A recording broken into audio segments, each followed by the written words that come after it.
morning. I'm Gord Long with the Financial Repression Authority. This morning I have Don Rissmiller, partner and chief economist at Strategas Research Partners, joining us from New York. Welcome, Don. Thank you. Good to be here. It's nice to talk to you again. Don, a lot of the listeners, or some of the listeners, may not be familiar with yourself, Strategas, your background. Could you give us a little bit of a recap? Sure. I'm the chief economist here at Strategas Research. We're a brokerage firm with offices in New York, Washington, D.C., and Columbus, Ohio.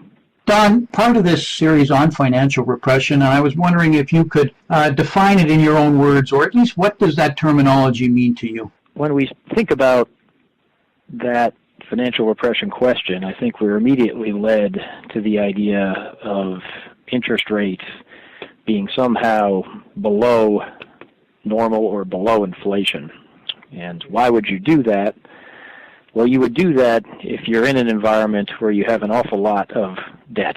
So your debt service is easier to take care of. Now, how you got into that situation is usually several decades in the making, often, and it can be for a variety of reasons. But the solution, if you have too much debt, is to try and find a way to make the burden of that debt decrease. Now, when we think about spending, let's take the government as an example. You might have government spending and then you have taxes.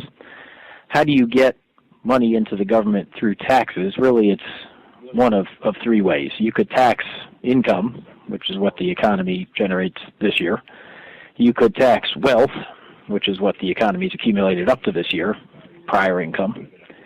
Or you could tax transactions as individuals exchange income and wealth in the economy. And all three types of taxes exist, are used. In the U.S., there is an income tax at the federal level. There are property taxes at the local level to fund schools. So you would think of that as a wealth tax, perhaps. And there are sales taxes for states to pay for spending at that government level. So all three types of taxes exist around the world. There are value-added taxes. There's been some talk of Tobin taxes, financial transaction taxes. So there's a variety of ways you can get money in. But what happens when you keep your interest rate below the inflation rate? I would say that's basically a fancy way of creating a tax on liquid wealth. You're creating a tax on cash. So inflation becomes that form of tax on your wealth that you're not willing to take risk with. And that's how you would try to lessen the debt burden over time to keep the return that's possible, at least at the risk-free end of the spectrum, below where it otherwise might be. What are the consequences? What's the unintended consequences that can come from this sort of thing? Well, you would start this process typically at the monetary policy level as a response to some sort of shock. So if we think about quantitative easing or cutting interest rates to the zero bound, that happens because there's some problem. So you're trying to do the right thing, which would be to stimulate the economy, and the logic would be if you have interest rate sensitive sectors, housing, autos, then lower interest rates would help stimulate the economy through that type of transmission mechanism.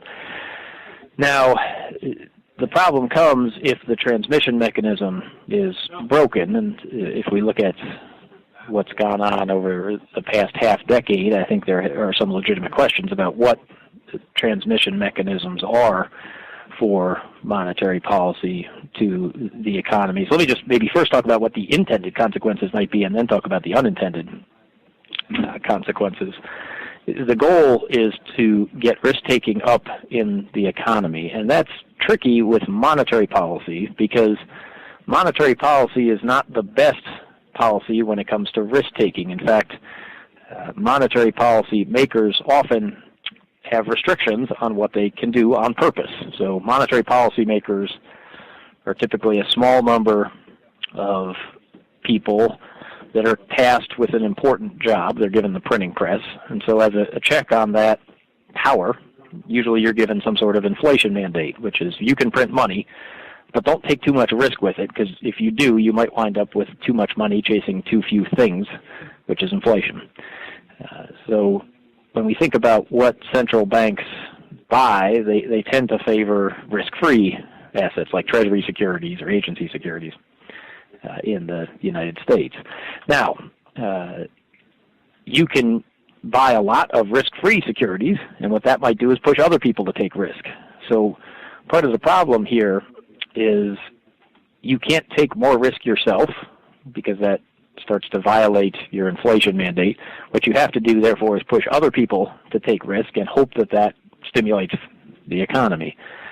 Now, the channels with which this works through can be tricky, especially if financial conditions are tight, or if you have a regulatory policy that's acting at odds with what monetary policy wants. And this, I think, has been an adequate description of the past half decade, again.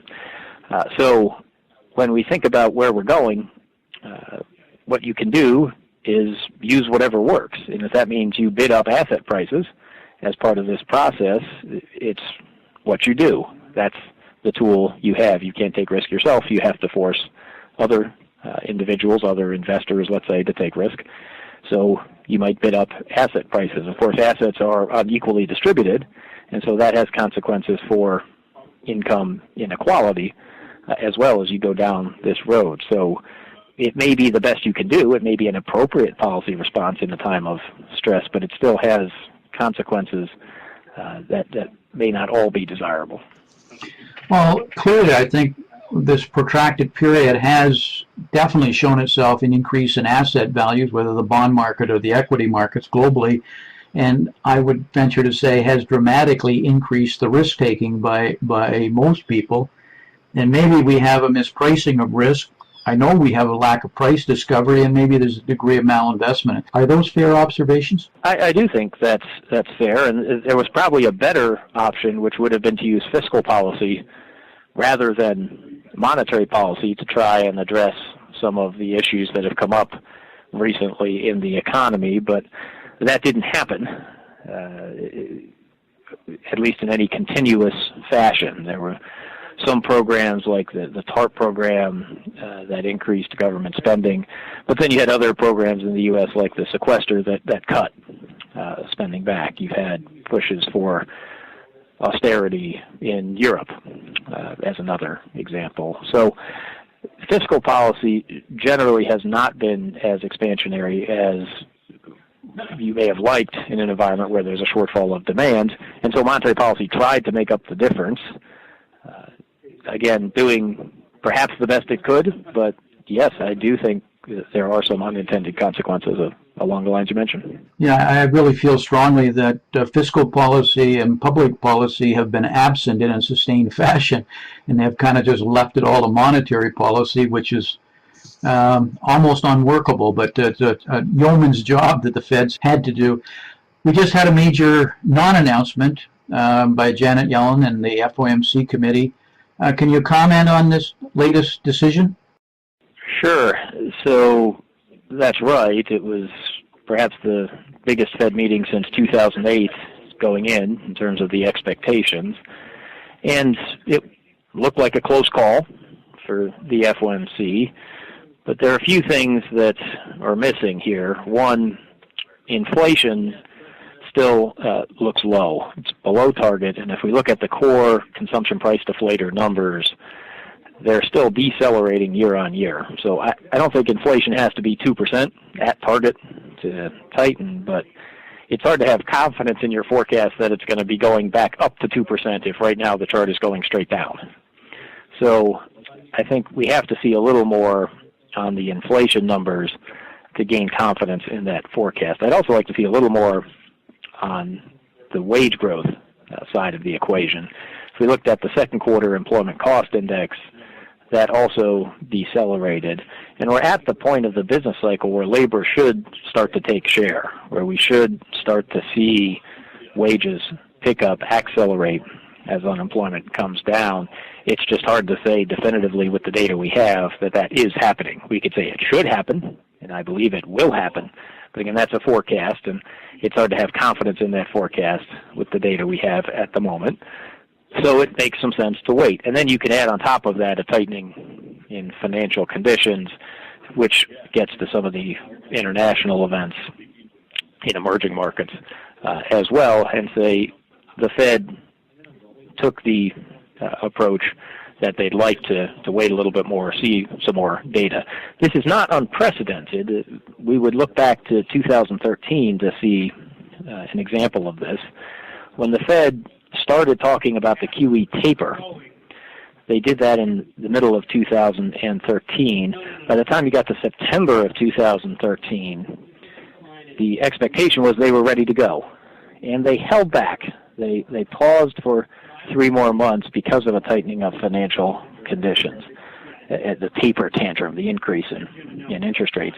By December of 2013, they felt more comfortable and did indeed pull the trigger. And then the QE taper went relatively smoothly after that, at least until the very end, when you had some market volatility in the last month of the next year. So there is some precedent for this, and we think that's a reasonable playbook, a reasonable way to look at what happened in September of 2015, which is the tightening of financial conditions plus data that just wasn't quite good enough to have confidence in your forecasts means you should wait. 3 months from now, that could be different. It was different in December of 2013. It could be different in December of 2015.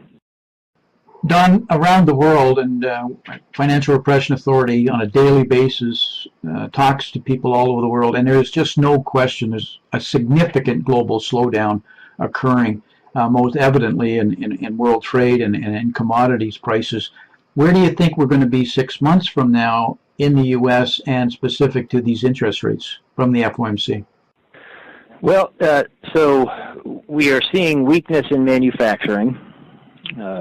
We do some survey work ourselves, which shows us that. There's also the manufacturing index that comes out of some of the regional Fed banks, like the New York Fed index, which makes that clear over the past 2 months. And I think that does play into some of the data that you're seeing as well.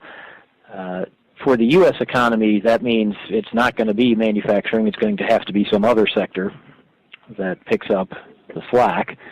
And the two I would focus on are housing and the consumer. So we are seeing some improved signs on household formation. In other words, as unemployment has started to look more normal, we've had more households form. It looks like some of those households are renters first, which is the buying of homes is still restrained, but I'll take what I can get on the housing side. We've had a very strange housing cycle. Housing is not usually a late cycle variable, but it's been so restrained this cycle that we do think there's some pent-up demand that should come out of that sector. That'll be a source of growth. Also, consumer spending has been growing adequately. We think that can continue in part because the decrease in energy prices tends to affect consumer spending with a lag. And so we're going to continue to see some of the positives from lower energy prices for the U.S. consumer as we move forward from here, because it takes some time for consumers, one, to believe the change in energy prices is permanent rather than transitory. And also energy is a variably consumed item, so not too many individuals will stockpile gasoline. So just because, let's say, energy prices fall by half doesn't mean you save half right away. It means you save $10 at the gas pump this week and $10 next week and $10 the week after. So it would take a full year to get the money that you would think you would save over that 12-month period. And that should continue as energy prices have stayed down as we've gone through 2015. So those are two sources of growth. Then we would also take a quick peek at the government sector. And this has been a drag as we've gone through things like the sequester. There is still one more budget fight coming in the next few weeks, and that's going to be a challenge.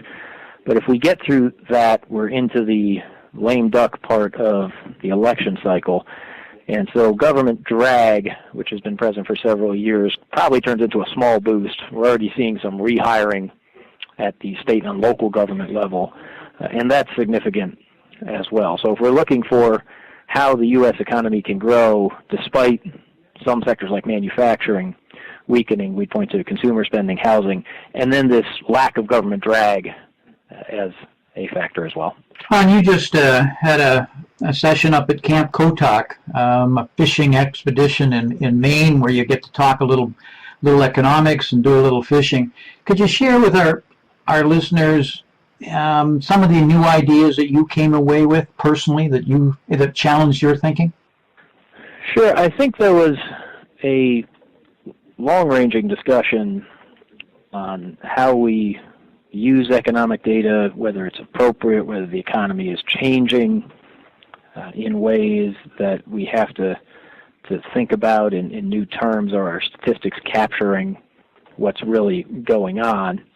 And one way that I've thought about this issue is there may be some issues with data. There almost always are. But if you take something like gross domestic product, take nominal GDP measured in U.S. dollars, that still could be useful if you take a ratio of that number to other things also measured in dollars. In particular, something like debt. So a debt to GDP ratio could still be important. So even if we're not measuring how happy we are at a given level of GDP, because that could be different. There is more variety in the economy, as an example. Still, if we have debt, it has to be paid back in dollars, not happiness units or something of that sort. So if we take ratios of some of the measures we have, that can help correct for some of these data issues. And this would come up in the context of a conversation, say, on something like student lending. We have increased debt, especially for some of the younger individuals in the country, and that does seem to be changing behavior. And you do need a job that pays you dollars to pay back that debt. In other words, just because we can do things that make you more satisfied or happier at our given level of GDP, it doesn't help you service some of the loans you've taken out. So if we want to calculate GDP differently or talk about different measures, I really think we also have to rethink how we use debt in this economy and economies around the world.